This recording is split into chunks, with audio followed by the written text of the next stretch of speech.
The fumes of corruption are everywhere in Nigeria. You catch a whiff of them on the road. Every man for himself. The Wild West. Rules? There are no rules, or so it seems. The fumes drift as if from a tailpipe, polluting a land that should be gleaming from a wealth of black gold. The oil has brought about a large volume of revenue to this country. It is the main source of revenue to Nigeria. Oil. It pumps out about 70% of the government's revenue stream and fuels 90% of the country's export earnings. Nigeria ranks 6th in the world for oil production, and the nozzle is here in the Niger River Delta, a flat, swampy terrain along the Atlantic coast, where oil was discovered in the late 50s. But not a drop of its riches has reached the overwhelming majority of Nigeria's citizens. Here's a snapshot of one rural riverside community in Delta State. If you can see, some people is jobless here, there's no job. Okay. So we need job. To look at the school, empty now because it's market day, you'd think it's a building long ago abandoned. Its disrepair leaves you in disbelief. They need a lot of help, there's no question about that. There's no reason why we should allow kids to come to school in this kind of condition. At the home of the community's leader, you'll hear that the barest of modern necessities are stubbornly elusive. We have no light. No light? Light. Electricity. The wire, but Lights for the homes, school books for the kids. They're the stuff of dreams. When your home is dark and dirty and your school is in tatters, it's hard to instill a sense of community pride in the youth. And how we treat them when they are young, you know, the environment they grow up in, and that's how they're going to come back and treat our community. And we want them to come here and treat this community the best. But poverty is persistent, spreading and deepening on the fumes of corruption. Black gold has lined the pockets of crooked politicians and businessmen, but across the Delta region, it might as well have been the Black Death. Pipeline explosions have been legion and appallingly lethal. Oil has fouled the rivers and the air. What was supposed to breathe life into Nigeria, which gained its independence from Great Britain in 1960, has only put the country in a chokehold. So why are all these people in the mood to give praise? Praise the Lord. Praise Master. Because, as is often true in poor societies, earthly things are shouted down by the spiritual.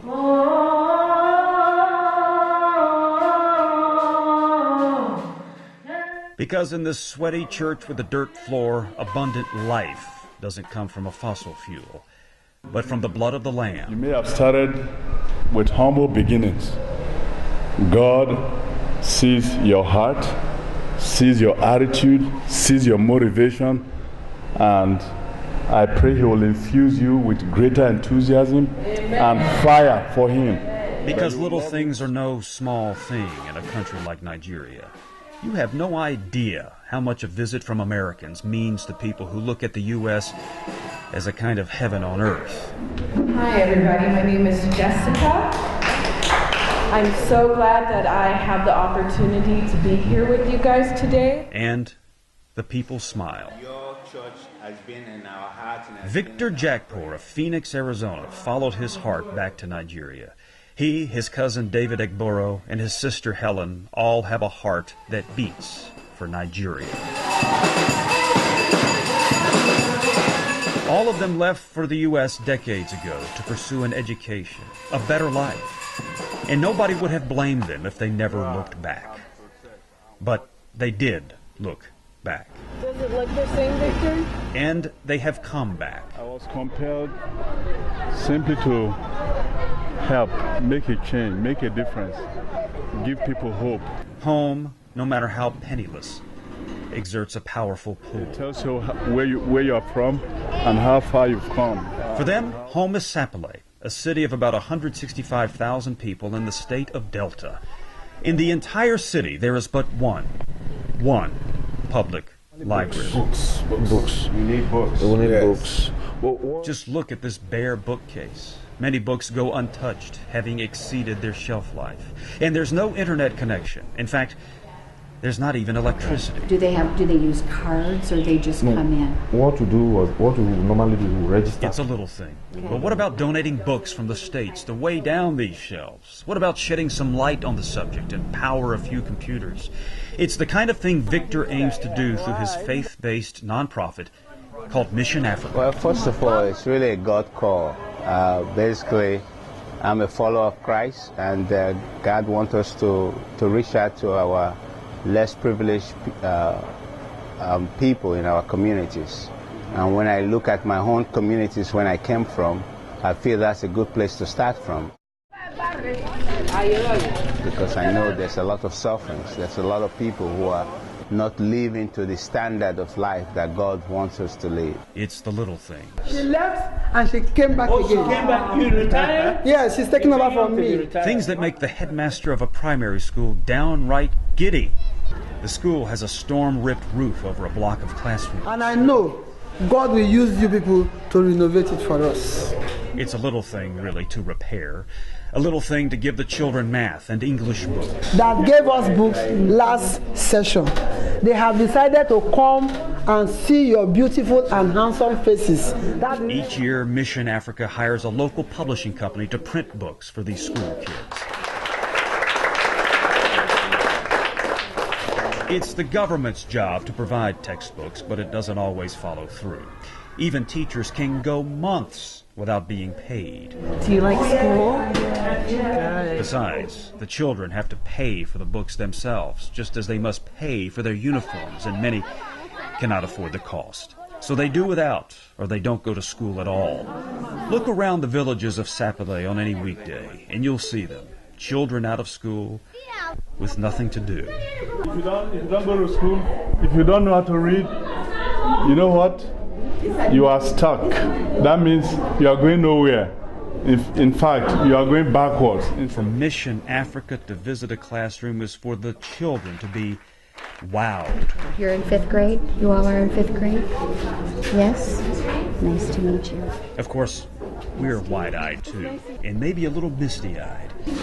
Those faces. May I shake your hand? It's nice to meet you. The team drops in on another school. Again, the children wear raggedy uniforms, ill-fitted.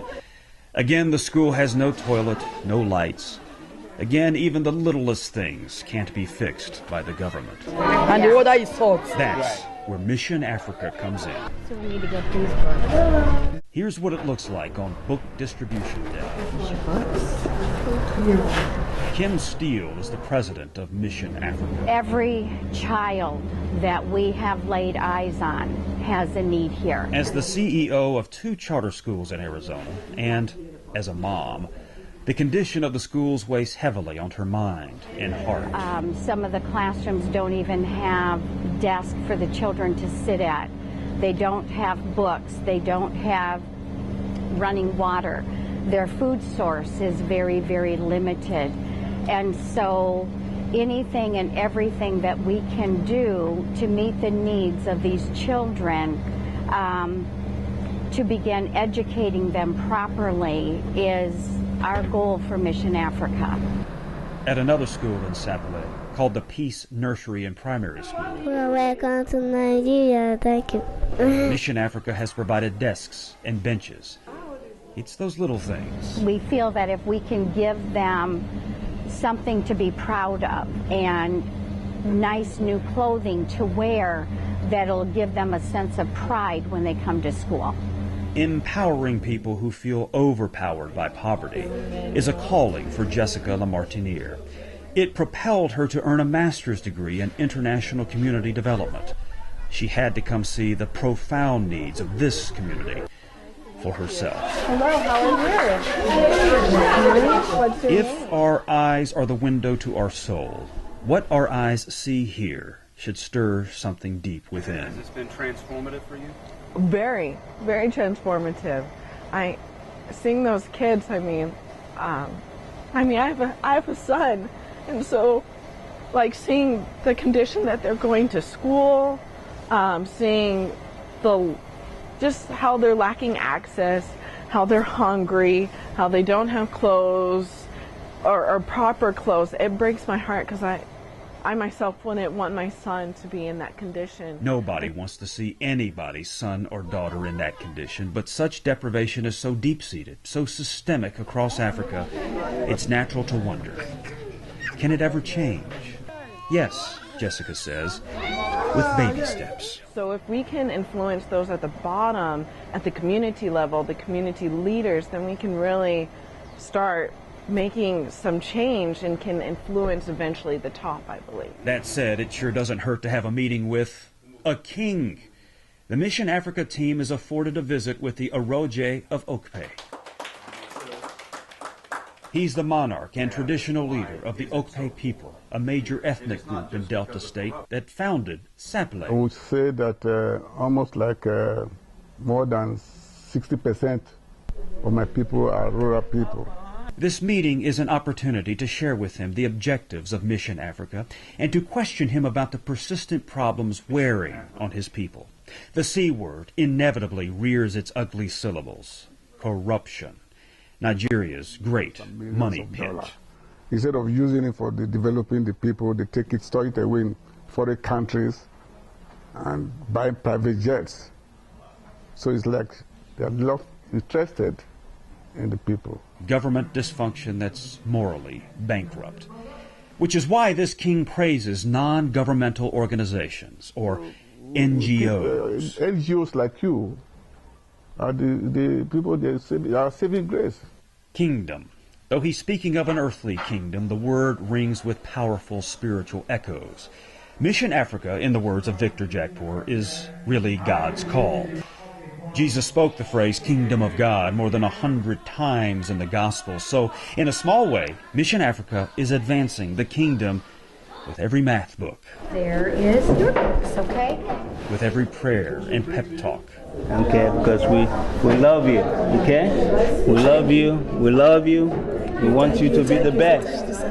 We want you to be the best you can be, okay? Okay. With every face-to-face encounter, every laying on of hands, every hug. Good. You can advance the kingdom with every stitch and seam, too.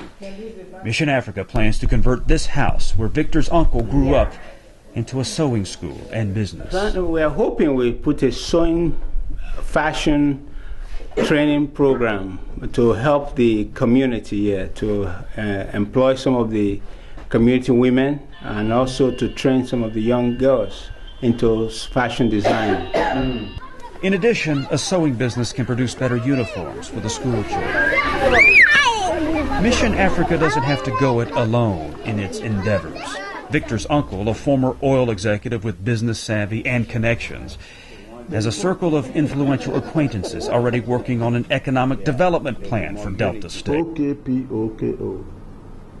One of those is Chief T.J. Onamigbo Okpoko, who's a senior advocate of Nigeria, a coveted title given to someone with a distinguished law career. He earned a bachelor's degree from the London School of Economics and Political Science. Among all the poverty, he sees such potential, and his group is figuring out ways to tap into it. What can be done in our area? What is available in our area so that investors can identify with certainty the areas in which they can come in? We are looking into the whole system on how to develop it, and that's what we are trying to put up in our program. But as in so much of Africa, development must begin with meeting the basest of needs. Medical care, for one. Sapele has clinics and hospitals, yes, but modern medical equipment is in short supply, or non-existent, and the facilities are austere. Mission Africa makes a stop at the Sapele Clinic to deliver a suitcase bulging with donated medical supplies from the States. Again, it's the little things. Gauze, bandages. Mission Africa hopes to send bigger items, such as recently retired but still useful hospital equipment. In just this one visit to Sapele and Delta State, the mission has sown seeds of change and reaped a harvest of joy. Why, look at the children. You like your books? Yes, I like it very much. Very much? Yes. How would that do for you, having books every year? I'll be happy. Happy? They'll Yes. help you? Yes. Help you learn better? Yes. They brim with innocence and overflow with talent that's just begging to be channeled.